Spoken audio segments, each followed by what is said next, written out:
This is KGW News at Sunrise. Tense moments on the Tualatin River. A woman struggles to stay afloat after the car she was in crashes into the water. Rescuers later find out she's 6 months pregnant and can't swim. Hear from deputies who brought her to safety. Then later. This is the final closure. Yeah, fans at the Motor Center had a chance to show their love for C.J. McCollum last night as the longtime Blazer made his first appearance in Portland since his trade to New Orleans just last month. Yeah, what a welcome home. And you know the phrase, kids say the darndest things. Well, let them run the kitchen at Salt and Straw Ice Cream, and this happens. I was overcome with your creativity. You five are some of the coolest, most creative humans I've ever met in my life. High praise from founder Tyler Mallett, gushing about the 5 new flavors of ice cream these kids came up with for the month of April. How a contest call for hundreds of short stories turned into some wild and fun new desserts you can try starting tomorrow. I'd say the best part of this story today is what? Ice cream. The fact that we're going to try it. We're going to try it, yes. Yes, I have some surprises ahead for you. That is awesome. Really? Those, big cartons, they were melting. They were like dug into. I gotta admit, I've been tired lately, but you saying that puts a little pep in my step. Love it. I'm back. Good morning. Let's talk about the radar. All right. Scattered showers, spotty showers, I think is a good way to put it for the valley.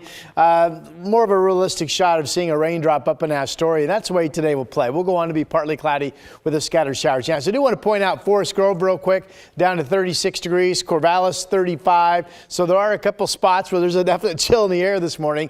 To the bus stop we go, a mix of clouds out the door.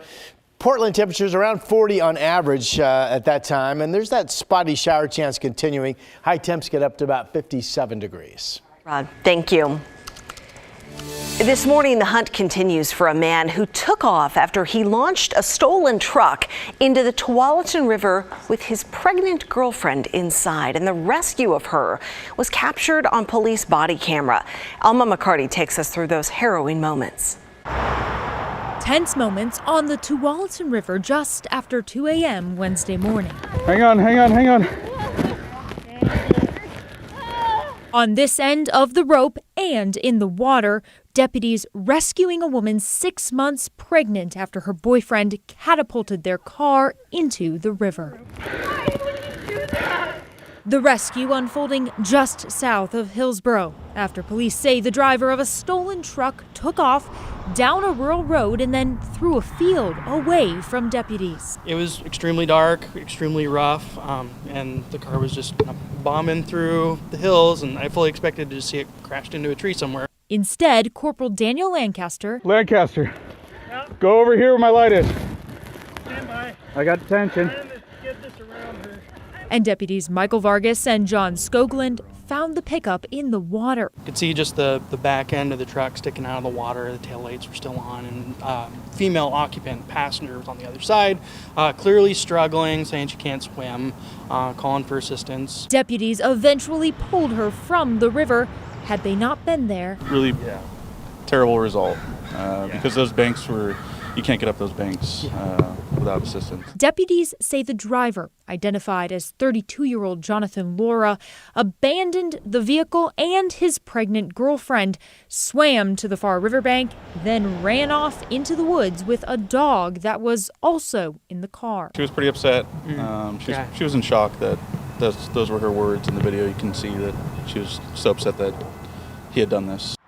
Investigators pulled the stolen pickup out of the water and located the dog, safe and unharmed. Glad she's okay.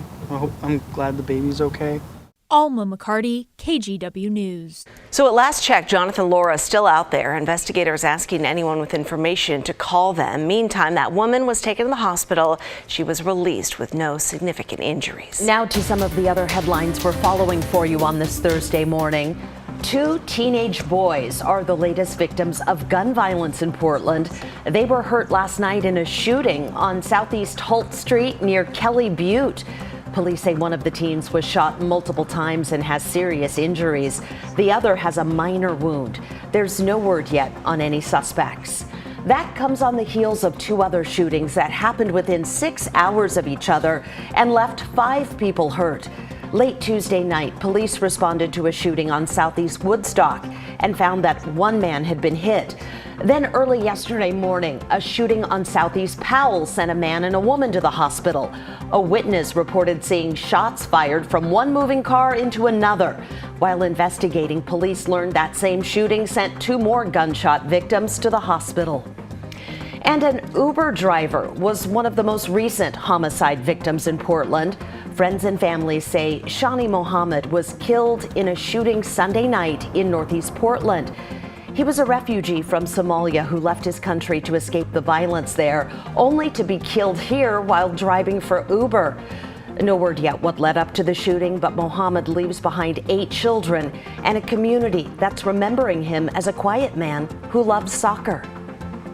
To hear that he's no longer with us, it was very, very difficult to see, because it's somebody who came to the community center with his family, somebody that we knew him.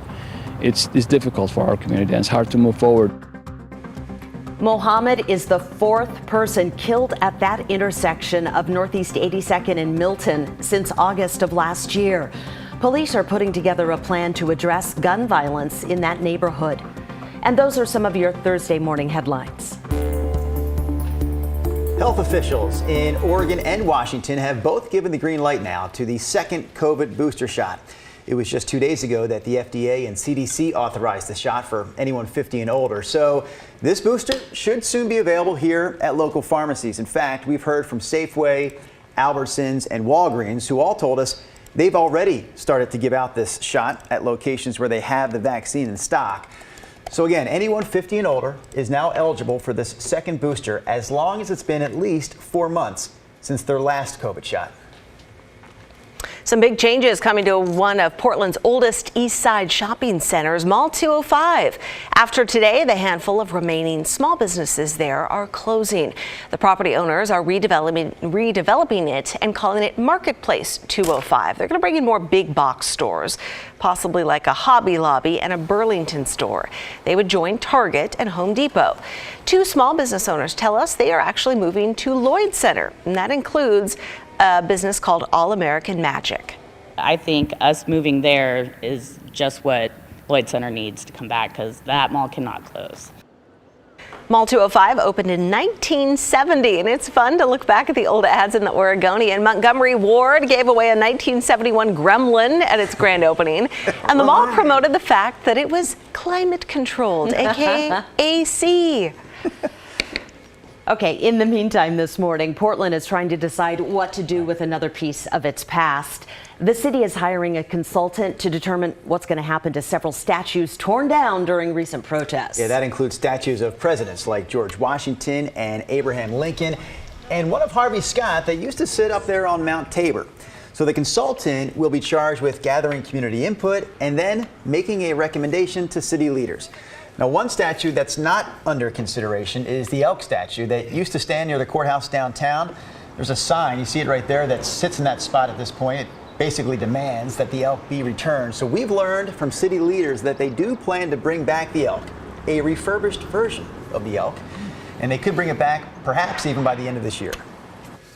All right, Rod Hill joining us again. We're almost to the weekend. It's Thursday. How are we looking today? And real quick, we're almost to April 1st, which means today's a final day you can have studded tires on your car. Oh, so that's right. You need to make arrangements to get those off by midnight tonight if you can. Otherwise, let me tell you. Does Les Schwab take appointments at 11:30 p.m.? Yeah, it's a good question. It's a good question. Here's a look at our next storm front coming in, then we'll back it up to today's weather.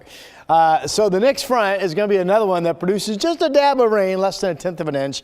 That's the elongated cloud band you see out here. That will come in, looks like tomorrow evening. So here's tomorrow's weather. If you have plans tomorrow, looks like we ought to be dry until we get to late afternoon, or maybe dry until we get into the evening. This is 5 p.m. showing the chance of a shower beginning, and then some periods of light rain passing through the evening. Here we are at 8 o'clock. Here we are at 11 tomorrow night. And then all that should be out of here by Saturday morning. And Saturday goes on to be dry and really quite nice with some developing sun. All right, back to today, what we're calling a spotty shower chance. You can see a few specks of rain offshore. Everything's coming in with a northwest flow. You can see a few showers over on the east side right now, but the majority of you won't see any rain today, just a partly cloudy sky at times developing. Some chilly spots, including Astoria. Good morning to you. 33 degrees right now, 36 down in Eugene. Ben's in the 20s. Burns is at 23 degrees currently.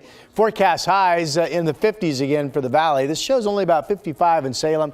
And with that temperature, we have a cool northwest breeze at times to 15 miles per hour. Similar numbers up through southwest Washington. If anything, there's a better chance of finding a spotty shower the farther north you go, and a lesser chance of doing so the farther south you find yourself today. By the time you get to Mexico, just no chance of rain. Kidding. All right, 57 degrees today.